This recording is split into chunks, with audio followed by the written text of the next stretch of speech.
My name's Dave DeBow, founder of MoneyPartnerFormula.com, and this show is built for everyday real estate investors who are actively doing deals and looking to scale using other people's money. So if you're an active real estate investor and you want to get featured on this show to talk about your own real estate and capital raising experiences, then just go to daveinterviewsyou.com. Now let's get rolling with this episode, and remember to subscribe for daily interview content. Hey folks, welcome back. Today's zooming in from Central Florida. We have a full-time real estate entrepreneur, Laura Navaquin, who has grown her portfolio very, very quickly. She focuses on single-family homes, and she and her husband have gone from 4 properties to 21 properties in 16 months using kind of creative strategies. So Laura, welcome to the show. Great to have you. Thank you. Thank you so much for having me. So Laura, give us a snapshot of what does your portfolio look like, early days 2025, what kind of properties and where are they primarily located? Yeah, so our portfolio is quite mixed. We have properties in 6 different states: New York, New Jersey, Pennsylvania, Georgia, Florida, and Tennessee, all Wow. single family homes at this point in time. And yes. So are they mostly long-term rentals, short-term rentals, mid-term rentals? What do you guys do? I would say most of them are long-term rentals. We have a sprinkle of short-term within there. It just depends on the states, and that's kind of how we strategize. Some states are a little bit more landlord friendly than others. Very good. So Laura, that's a bit of a challenge juggling a whole bunch of different houses in different states. How do you guys manage your properties? Yeah, so we have brought in property management companies, and so far it's a learning experience for ourselves as well. So we Yeah. brought in some property management companies, especially in the Northeast, where we do not spend majority of the year, and it's a little more challenging being there and present.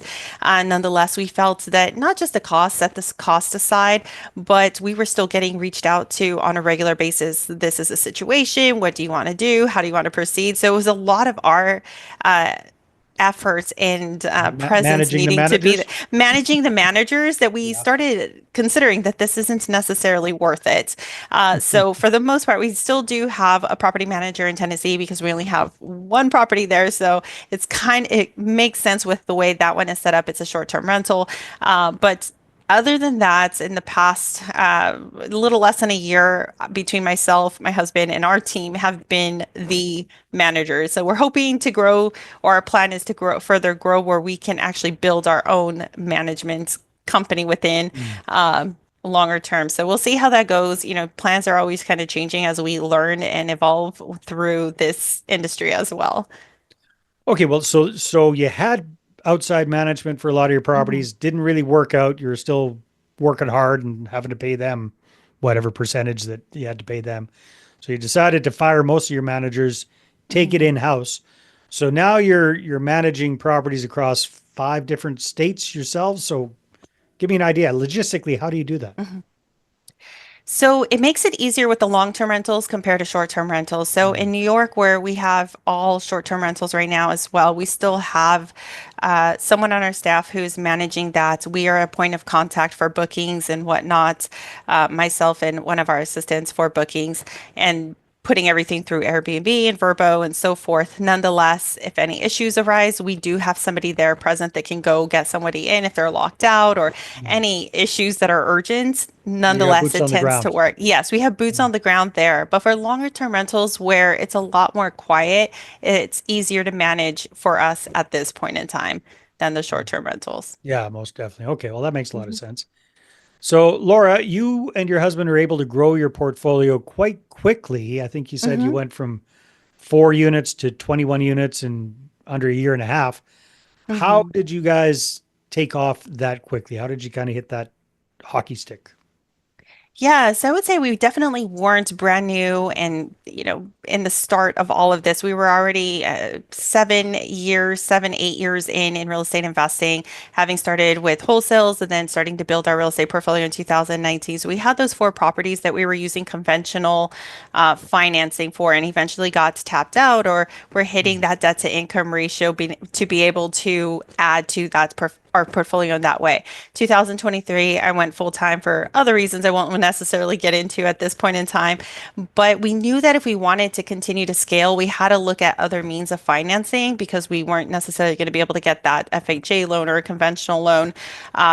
Furthermore, at that point in time, so we already were familiar with creative financing, using tapping into private money, hard money, syndication. So we really further evolved ourselves around our contacts within our network who used those strategies and learned off of them and really try to become a sponge and soak in that information, get referrals from them for hard money lenders and other methods to create a financing that we eventually just started tapping into that. And after a few, building our primary contacts of for syndication, who even are starting to reach out to us asking, when is the next deal? When do you have another project on the books within this area or whatever it may be? So we've kind of grown our little network now of investors looking to invest hard money and private money uh, as well. But that's ultimately how we grew quite rapidly. So creative financing along with the BRRRR method and recycling a lot of those funds and tapping into our small network that we've been able to establish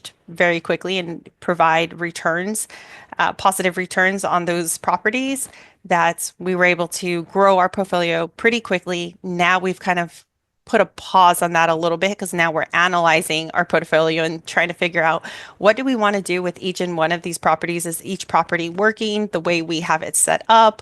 And then also just reinvesting some of the capital that we've made into the properties to either further customize them or, if it's a short-term rentals to make it more of an experience stay aside from just a stay.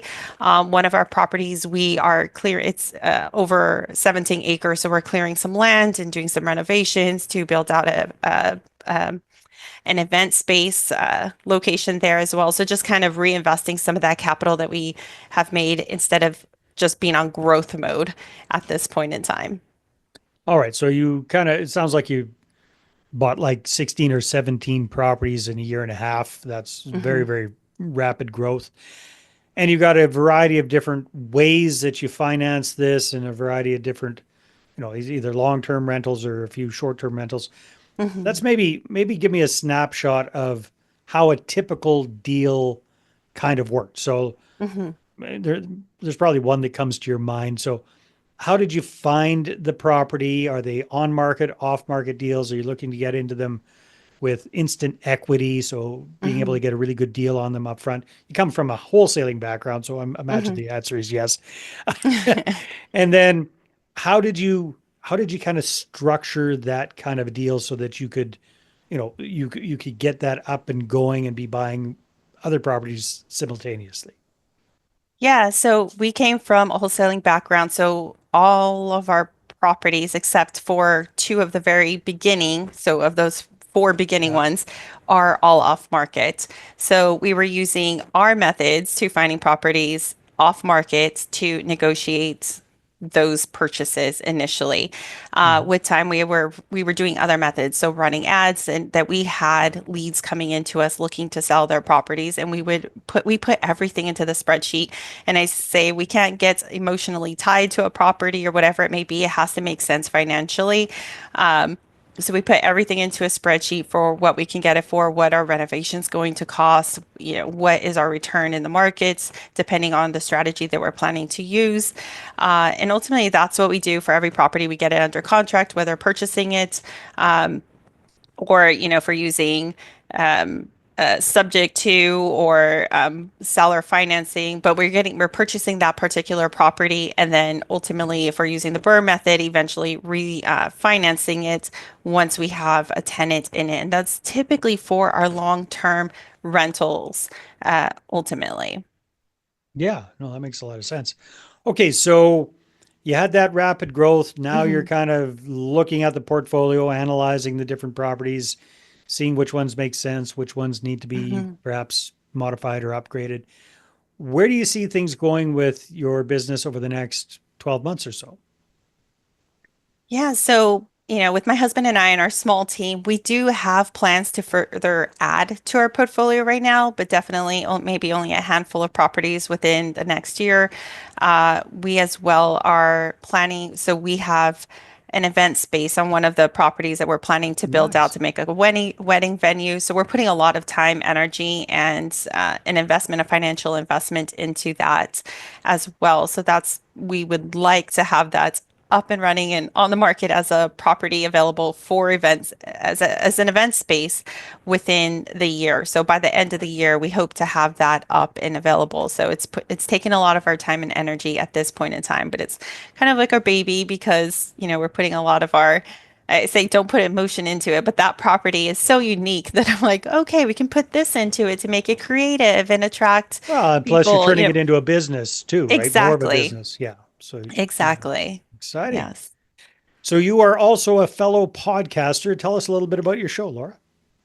Yeah, so my podcast, Great Grace and Growth, has evolved through the year. So I'm only 8 months in or so, and it's evolved. Initially, my goal was to go out there and inspire others to go after their goals and dreams, no matter what it was, whether it was getting into real estate investing, becoming an entrepreneur, or scaling your business if you were barely getting started. Since then, as the episodes have come out, we've since geared more towards real estate investing and getting started, how to scale, how to access capital and finance based for the most part. But for anyone who's interested in learning how to get into real estate, looking for inspiration, whether it be our story or other stories from our guests that we have on Great Grace and Growth, think it's a great podcast, I would say, being biased myself, for those to listen and get some inspiration or that little boost to get going with their own journey as well.